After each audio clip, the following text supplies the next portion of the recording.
నియోజకవర్గ ఎమ్మెల్యే అయినటువంటి రఘురామకృష్ణరాజు బాబాసాహెబ్ అంబేద్కర్ గారి ఫ్లెక్సీని అవమానకరంగా తొలగించి, రఘురామకృష్ణరాజు గారు మీరు ఎమ్మెల్యే కావడానికి ముఖ్య కారణం భారత రాజ్యాంగం, అదేవిధంగా మీరు ప్రమాణం చేసేది కూడా రాజ్యాంగం మీదనే.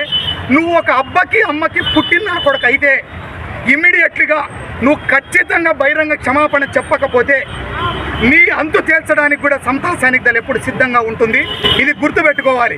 ఏ రాష్ట్ర రాజకీయ పార్టీ నాయకులైనా ఎవడైనా సరే అంబేద్కర్ గారిని అవమానిస్తే ఖబర్దారని కూడా ఈ సభాముఖంగా హెచ్చరిస్తా ఉన్నా. ఇట్లుగా పోలీసు వారి యాక్షన్ తీసుకోకపోతే పెద్ద ఎత్తున ఉద్యమం చేస్తాం. సాబ్ అంబేద్కర్ దగ్గర నిన్ను బట్టలుప్పి ఆడ నిలబెట్టకపోతే మేము సమతా సైనికులు కాదు, ఖబర్దార్ బిడ్డ అని కూడా ఈ సభాముఖంగా హెచ్చరిస్తా ఉన్నాం.